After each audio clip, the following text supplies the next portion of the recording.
morning. It's foggy, it's nice, sun is coming up, and I'm on my final riding day. I just spent the night in a guy's land. I pitched a tent on his lawn. It was awesome.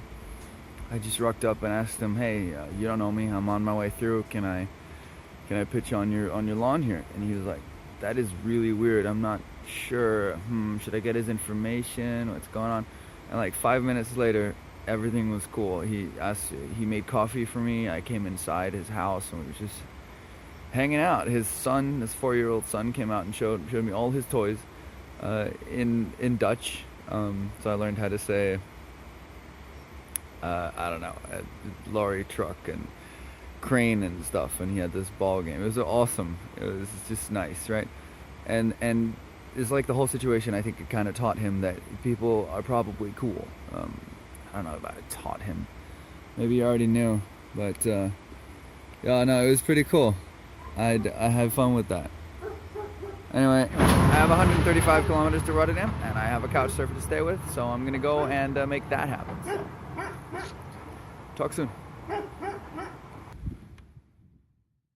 And so started the final day of riding. I felt great this morning.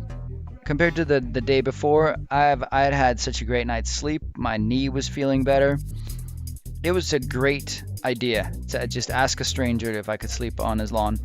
It was just, that whole experience just made the whole day start off so much more positively than the day before. So when the sun came out, I started pushing it. I had this idea that I'd gain Utrecht really fast, even though it's, when I check a map now, it's like 80 kilometers away. It was stupid to think that would be sort of a halfway point. But anyway, I just kept going for it, and I spent all of my energy feeling like, yeah, don't worry, I'll be in Utrecht in a minute. Yeah, go, go, go. Which resulted in, of course, I burnt out. So by the time I actually got to Utrecht, I was pretty spent, as you're about to see. All right, here we are, coming into Utrecht.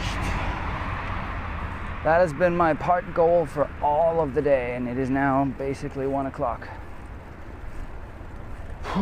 So halfway through the day and more than halfway through the distance I need to cover. That's good, because I'd like to arrive at my host tonight with time to share a beer or say hi or something, not just hop in and go to bed. Of course I wouldn't, but dude probably has to go to work the next day, so Oh man, I just feel like I'm really, really wasted. I'm so tired. I think I pushed it a little too hard to get to Utrecht. But yeah, it's been sort of tantalizingly in the distance, this town, this city. Just beyond, with little signs, little hints. But man, the last 13 kilometers in, they just killed me. Knackered, for lack of a better word. So I'm gonna try and find the city center now, or something like that. Sure. All right. I do dislike the towns. It's kind of fun to be in them for a little bit, but it needs to stop really quickly.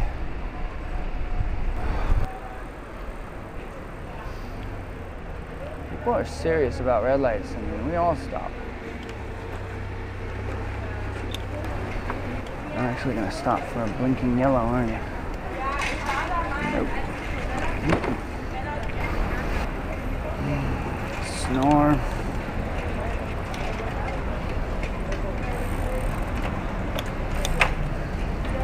Cannot believe that's the best flow this city can offer.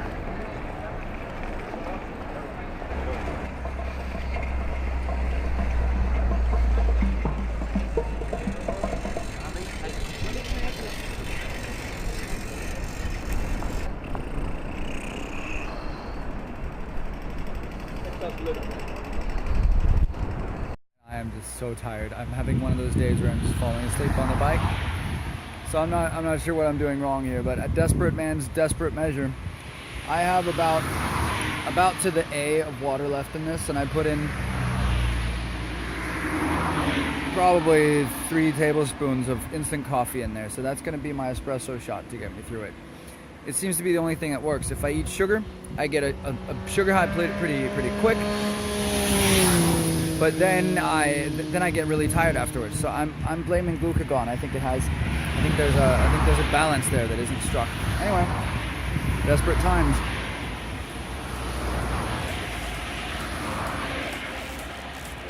Oh, not too bad. It's like cold espresso.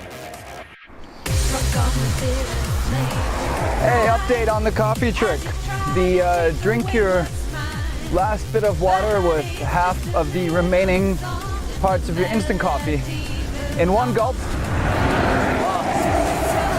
Gulp and a half, whatever. It fucking works.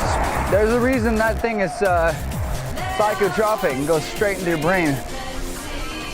Did you know that caffeine is one of those substances that you can take up pretty much anywhere and any when and any way that you like? I mean, through the skin, for Christ's sake.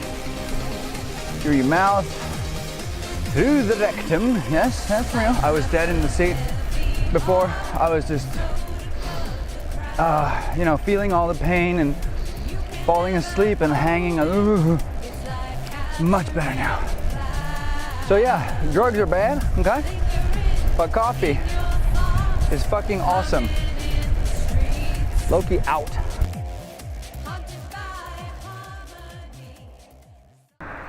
You know when you're riding and you have this one partial destination that's just, you expect it to be right around the corner all the time. I do that sometimes, and I've been doing that for 10 kilometers with the little town of Gouda. Possibly or possibly not the place they invented the cheese. I don't know. But there it is, look it up, I probably can't see it, but up there, Gouda is now to my right. For 10 kilometers I've been going, it's gotta be soon. How about now? Maybe now? Maybe over this hill, maybe right around the corner. How about this town? How about, yeah, but there it is, Gouda! Celebrazione! Oh man, this place is just so welcome. I think it means there's about, I wanna say 20 kilometers left of the whole thing.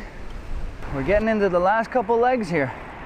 Oh, it's a small town with rivers going through it. How ingenious, yes.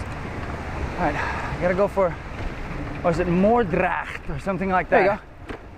When in doubt, look for the little red ones, little red signs.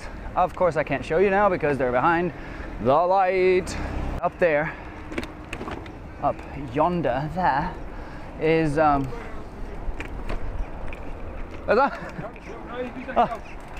All right. I'm not sure what the hell that was, but I'm probably going the wrong way now because he said something. It sounded Danish to me. Like he said, you're drunk every time you do full väg styr. I'm sure that's not true. So let's see how that is going to go down. I'm pretty sure I should have gone the way Talkie Man went. Anyway, trying to find Moordrecht now. I'm going to have to resort to phone. That was a stupid decision. I am off the beaten track. I need to go back on it. Yes, well. Oh God, that's gonna suck, isn't it? Yeah, pretty much. I've got myself into a place you should never go unless you're fucking local. Or fucking a local. And I'm neither. Aha! Yep, we're saving it. Hopping onto a bridge. Here we go. All right. Sissy ring, engage. So now we're back to where I frickin' should have never gone down in the first place.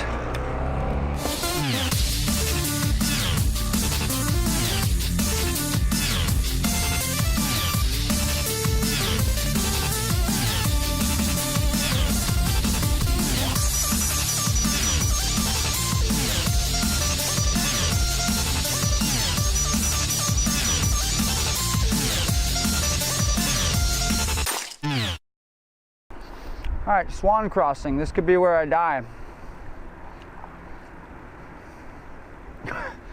Slowest swan ever. Dude. All right. We're in the final 12 kilometers before Rotterdam and the final about 14 kilometers total of my journey. And I'm following these awesome little red signs that if you miss one, you're fucked. But as long as you follow them, and they're actually really good, they will take you where you need to go. It's awesome. Red ones are for bicycles. They know, they get it. Oh, wow. It's a nice place. You just have these little dikes and levees right next to our homes. It's cool. If you're wondering why it sounds like I'm eating, I am. The snack tube is coming through. It's full of wurst. Wurst, which is favorite snack of mine for riding or driving. And I guess it's pretty disgusting if you want to think about it, because it's probably all of the leftover parts of the animals that they couldn't sell, and they just shoved it into the rectum and sold that, because now it's a delicacy. It's not the rectum. And that's the only thing that's wrong about that. Okay.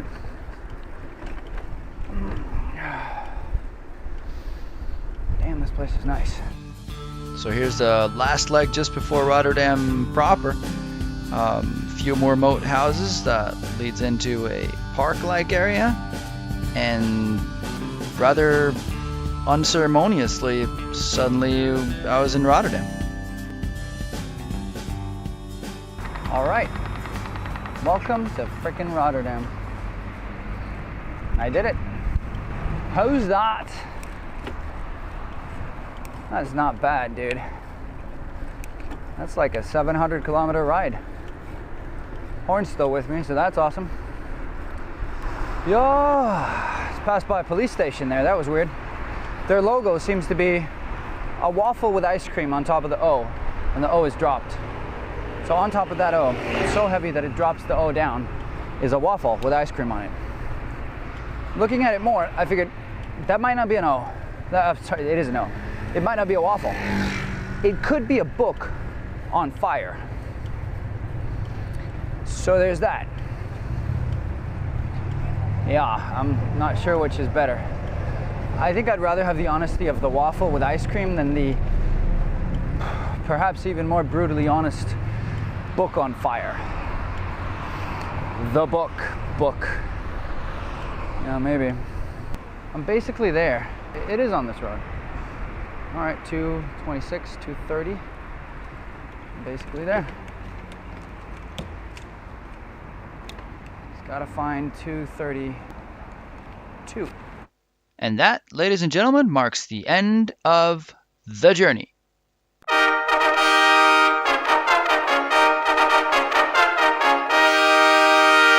All right, that's quite enough of that. So I had arrived at my final couchsurfing place. This is Hans, my last host for the trip. Hans is a teacher from Rotterdam, and apparently his house has so much space that he dedicated a whole room just to couchsurfers. I had the feeling travelers were coming and going pretty frequently, and I felt really welcome. So thank you, Hans. Here's a snack table in the middle that Hans made it his duty to just keep stocked with all kinds of goodies. That was amazing. And he fed us. I mean, we didn't even have to feed ourselves. It was pretty cool. So we had a couple beers and talked about life, the universe, and everything. The next day, I would do what I actually came here to do. To keep a promise made to a stranger in a bar 5 years earlier. To deliver a horn to a scout I hardly knew.